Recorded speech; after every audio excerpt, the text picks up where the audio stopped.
We're here at Ladies Power Sports and we're going to do a walk around video on the QG213A automatic 110cc dirt bike. This is not a new unit. This is just one that's come in for servicing. He bought it several years ago. It's being passed on to somebody else now.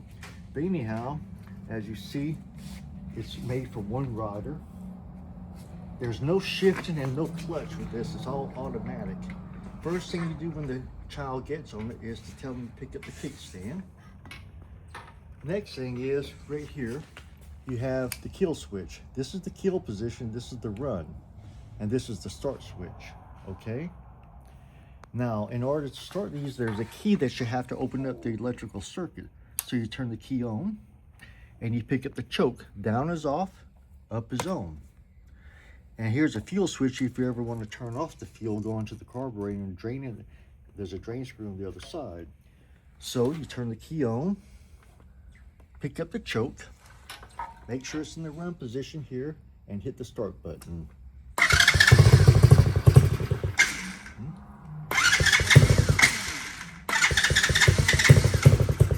Oh, maybe.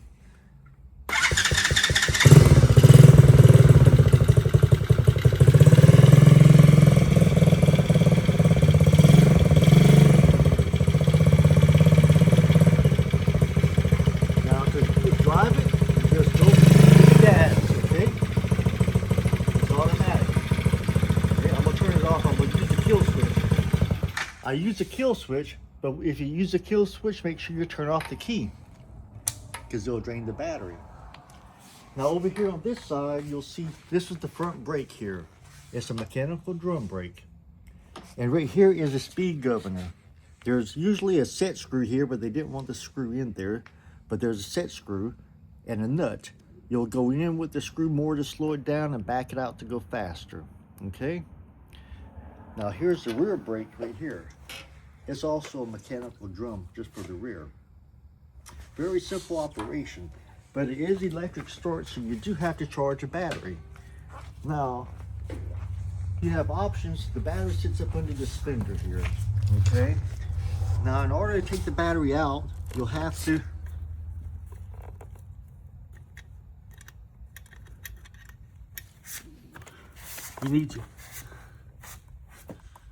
you could drop the battery box or put the clips in here from the back side, okay, and to charge a battery.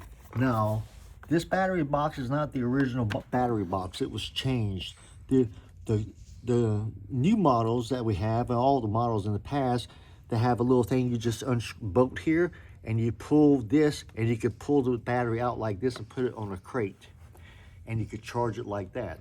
But on this one, because it's a different battery box, it had been replaced in the past, years ago. But you need to charge your battery about every week to 10 days for about 4 hours. And if you don't like charging, like either taking the battery out like this or putting the clamps here from the charger, you can get a little rat tail adapter where you can get at Walmart or other stores. And it's a little adapter like this. It's round. You could drill a little hole here with a little hole saw, put there, and put the little wires going to each terminal and just plug in a charger to it. But make sure it's a 2-amp trickle charger, nothing more. Don't jump start them, and don't use a boost box. You will definitely fry the electronics. And something else on the gas, try to use ethanol-free gas. It'll really keep the carburetor a lot cleaner. Now let's come around here to this side about the oil changes. Always use a conventional oil, don't use a synthetic oil. The drain plug is down here. It's a 17mm drain plug. Make sure you get the 17, and just remember it's right by the exhaust pipe, okay? Take the plug all the way out, drain the oil, put the plug back in, make sure you don't cross thread it, take your dipstick out, put 3/4 of a quart of oil in the dipstick port. Use conventional oil. If you're in the south, use 1540. Up north, you may want to use 1030 or 1040, but make sure it's conventional. Only 3/4 of a quart. Change it after your first day's ride, then the next 8 hours of riding time, then 16 hours, and then 25 to 30 hours thereafter. Now, after the break-in period, a couple of things you want to check. We consider the break-in period about 3 to 4 oil changes. Try to keep it at half throttle until that point. It'll give the kids a chance to learn how to ride it, how to handle it, and also give everything a chance to break in. When the bike is cold, you want to take a number 10 wrench and snug these 4 head nuts and the 2 exhaust nuts. And you also want to check your motor mount right here. What you'll do is you put a socket on both sides and just kind of snug these. Just snug them, don't over torque them. Now, the next thing on these you need to be aware of, you may have to adjust the chain in time. It depends on how the child rides, his weight, the terrain he's riding on. It may be a month, it may be 6 months, but it's very easy to do. You'll just come and you'll loosen up the axle nut here. On this side, you'll put a wrench here to hold in place, and you'll loosen up the nut on this side, and you're not going to take the bolt all the way out. You're just going to loosen it because you want this tire, the wheel, to come back. So after that, you will back off your lock nut here on each side. This is the lock nut, and this is the lock nut on the other side. It's the same thing. Take off this nut. This is the adjust nut, the one closest to it. Now, when you get the lock nuts off, take your socket, usually a deep well socket, and tighten them up 180 degrees on both sides equally. Keep them symmetrical. You don't want to throw it off. And you know it's time to adjust the chain when you get over a 1/2 inch play at the midway point. If you got that much play, that's way too much. You got to tighten it up to about that much. You don't want it too tight, but you don't want it too loose either. Once you get it to the halfway mark, 1/2 inch mark, you're good to go. 1/2 inch to an inch, preferably a 1/2 inch. Go back and reverse everything. Tighten up your axle and put the lock nuts back on. Now, lubing the chain, what I suggest you do, you can get expensive chain lube, or you can do it the most efficient and cost-effective way is to use the old engine oil. When you drain the engine oil, you'll have it in the bucket down here anyway. Take your brush and brush it on the chain. You could take the chain guard off, or you can come underneath and just roll the bike up.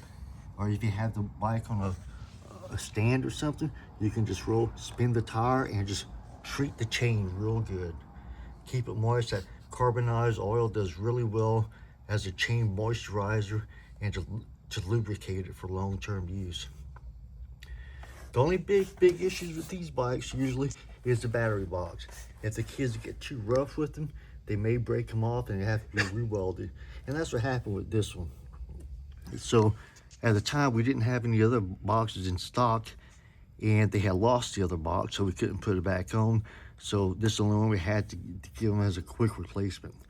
But typically, the normal battery box for these, you can unscrew here and pull out and pull the battery out like this.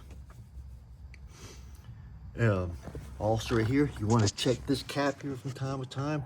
And this is not where your oil goes. This is just stator cover caps. They will loosen up through the vibration, and they're meant to come out so we can check the timing marks on the flywheel. But just take a coin or a big screwdriver and just snug them every now and then. Check the handlebars, make sure the kids that haven't gotten loosened up, and check your wheels from time to time. Just check your foot peg. Just check that every couple of months to make sure they're okay. But again, the big thing is using ethanol-free gas, changing the oil regularly, keeping the battery charged, and keeping the chain lubed and adjusted. Those are the big things with these bikes. But other than that, it's a pretty fun little bike.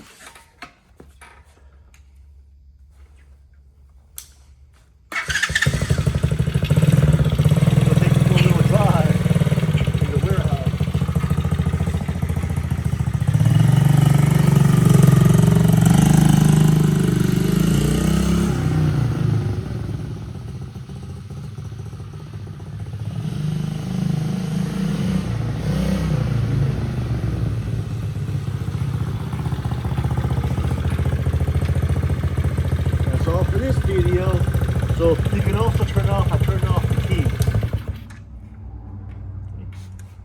Thank you, I hope you enjoyed the video.